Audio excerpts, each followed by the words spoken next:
Asap tebal terlihat mengepul dari dalam gedung Yayasan Sekolah PB Sudirman di kawasan Cijantung, Kecamatan Pasar Rebo, Jakarta Timur. Sejumlah petugas dari Sudin Damkar Jakarta Timur yang tiba di lokasi langsung berusaha memadamkan api yang berada di salah satu ruangan gedung. Asap tebal sempat membuat petugas kesulitan mencari titik api. Penyedotan asap akhirnya dilakukan menggunakan blower yang membantu proses pemadaman. Kasih Ops Damkar Sudin Damkar Jakarta Timur, Gatot Sulaiman, mengatakan titik api berada di salah satu ruangan gedung dan berasal dari tumpukan arsip. Tumpukan arsip tersebut diduga terbakar akibat percikan api. Ya baik, kurang lebih 3 menit lalu ya, sudah terbakar STKIP Cisma Negara Jakarta, masih di dalam komplek PB Yayasan PB Sudirman. Ini yang terbakar adalah di dalam area kantor dari STKIP sendiri, namun di bagian tengah ini tim masih berusaha untuk mencari sumber apinya. Saat terbakar, kondisi gedung dalam keadaan kosong. Sedikitnya 10 unit mobil pemadam kebakaran diturunkan untuk memadamkan api agar tidak semakin menyebar. Dari Jakarta, Rio Manik, iNews melaporkan.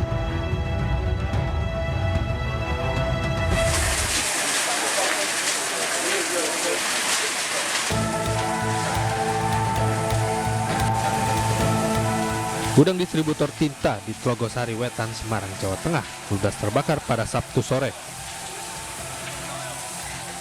4 unit mobil damkar Kota Semarang diterjunkan untuk memadamkan api. Namun banyaknya bahan mudah terbakar di gudang membuat api cepat membesar hingga merambat ke bangunan lain. Diketahui saat kejadian sedang tidak ada aktivitas di dalam gudang karena pekerja hanya bekerja setengah hari. Kerjanya setengah hari aja. Berarti pas nggak ada ini ya. Terus apa namanya? Dugaannya penyebabnya apa, Mas? Kurang tahu ya Pak ya. Tahu udah kebakar Pak. Dari mana Pak? Bagiannya belah mana, Mas? Belakang pabrik. Selain menghanguskan bahan-bahan tinta, api juga membakar 5 mobil dan 6 motor yang ada di gudang. Belum diketahui penyebab pasti kebakaran. Akibat kejadian ini, kerugian ditaksir mencapai ratusan juta rupiah. Dari Semarang, Jawa Tengah, Doni Marendra, iNews melaporkan.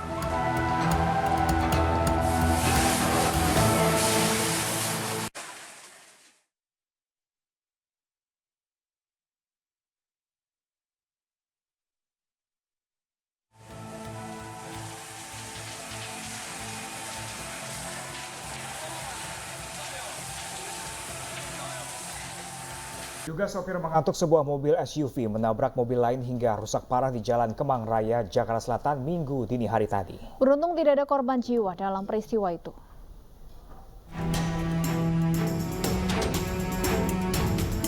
Sebuah minibus terperosok ke trotoar Jalan Kemang Raya, Mampang, Jakarta Selatan, Minggu dini hari. Selain terperosok, kondisi minibus juga terlihat ringsek di bagian depan dan belakangnya usai ditabrak mobil SUV yang melintas dari arah berlawanan. Kecelakaan bermula saat minibus yang melintas dari arah Kemang menuju Antasari tiba-tiba ditabrak oleh SUV yang melintas dari arah Antasari menuju Kemang. Akibat insiden tersebut, kedua kendaraan rusak parah. Dari mobil MG yang dari arah berlawanan ngambil arah kanan. Ambil arah kanan. Iya. Yang hitam itu. Iya, mobil yang hitam itu. Terus Dalam kondisi ngantuk. Tadi keterangannya saya tanya drivernya ada dalam kondisi ngantuk. terus langsung nabrak apa? Nabrak mobil Sigra. Mobil Sigra yang Iya. tadi itu ya. Iya. Kondisinya gimana, Bang? Semua alhamdulillah baik-baik aja. Keselamatan, cuma hanya kerugian materi aja. Diduga kecelakaan terjadi lantaran pengemudi SUV mengantuk sehingga tak dapat menguasai laju kendaraannya. Guna kepentingan pemeriksaan, kedua kendaraan yang terlibat kecelakaan berikut pengemudi langsung diamankan ke unit laka lantas Polres Metro Jakarta Selatan. Dari Jakarta, Rio Manik, iNews melaporkan.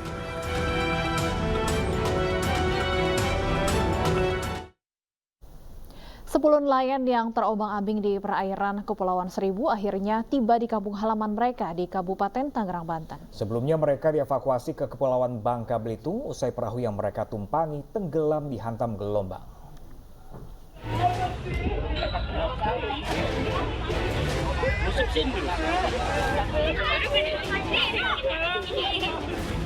Tangis haru pecah saat 10 nelayan ini bertemu dengan keluarganya di kampung halaman mereka di Desa Surya Bahari, Kabupaten Tangerang, Banten.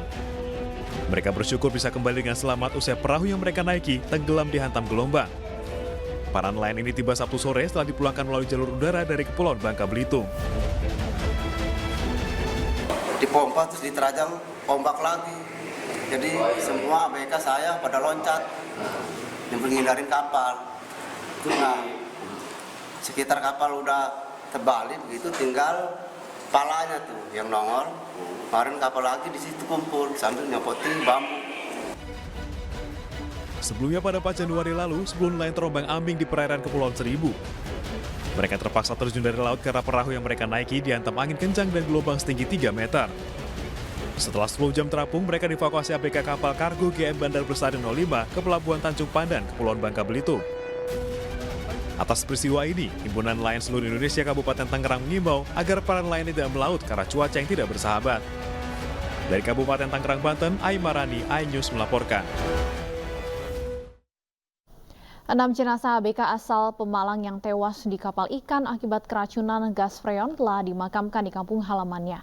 Sebelumnya perjalanan pulang kapal pembawa jenazah dari Selat Bali sempat terhambat karena cuaca buruk.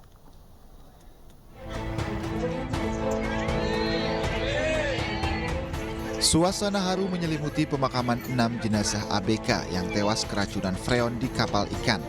Mereka yakni Carmadi, Tahroni, Slamet Waluyo, Tosa Hasanuddin, dan Zini Irham Romadoni. Kelimanya warga Kelurahan Sugiwaras, Kabupaten Pemalang, dan Rosid, warga Desa Lawangrejo, Kabupaten Pemalang. Keluarga mengaku sudah ikhlas menerima musibah tersebut karena murni kecelakaan.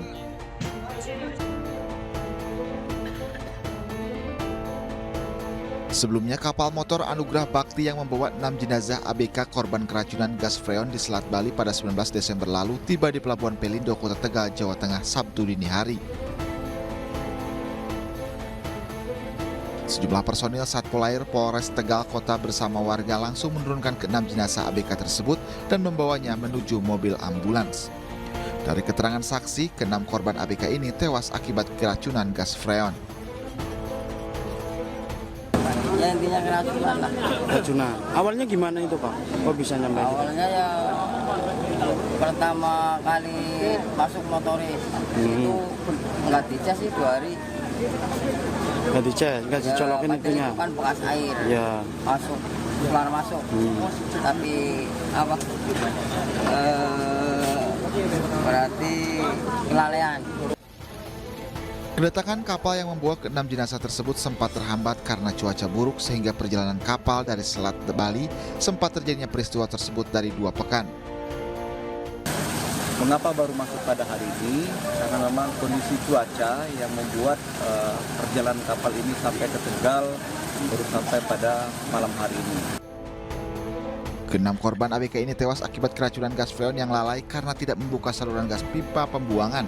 Kondisi korban baru diketahui setelah salah satu ABK hendak mengambil cabai untuk memasak.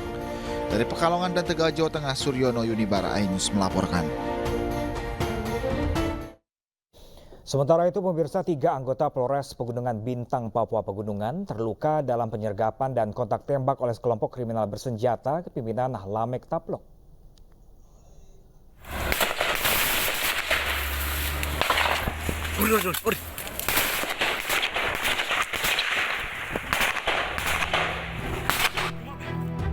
Kontak tembak terjadi antara kelompok kriminal bersenjata Lamek Taplok dan polisi di Kabupaten Pegunungan Bintang, Papua Pegunungan, Sabtu kemarin. Insiden dipicu adanya laporan tukang ojek yang mengaku diteror usai menyampaikan adanya pemalangan jalan oleh para KKB. KKB yang membawa 3 senjata laras panjang kemudian menyerang anggota polisi yang datang ke lokasi. Akibatnya, mobil polisi rusak dan 3 aparat terluka. Pada saat kita merespon, salah satu anggota terkena tembakan, yang 2 ada serpihan ya, yang 2 ada 2 serpihan, jadi ada 3, tapi yang 2 sih tidak terlalu. Sebenarnya 3-3 juga dalam posisi sadar, tidak ada masalah juga. Sementara cukup dirawat di Oksibil. 3 personel polisi yang terluka dirawat di RSUD Pegunungan Bintang. Sementara lokasi kejadian terus dijaga, meski situasi telah aman terkendali. Dari Pegunungan Bintang, Papua Pegunungan, Omega Bat Korumbawa, iNews melaporkan. Sementara itu di Jakarta, seorang perwira polisi berpangkat kombes berinisial YBK ditangkap Satuan Reserse Narkoba Polda Metro Jaya saat berpesta sabu bersama seorang wanita di kamar hotel di kawasan Kelapa Gading. Kombes YBK ditangkap bersama dengan seorang perempuan berinisial R pada Jumat sore. Keduanya diketahui telah menginap di hotel sejak 2 hari sebelumnya. Kombes Julius ditangkap saat tidak dalam tugas. Dari hasil tes urin, keduanya dipastikan positif narkoba. Barang bukti narkotika jenis sabu 0,5 gram dan 0,6 gram sabu telah disita polisi. Keduanya ditahan di Mapolda Metro Jaya.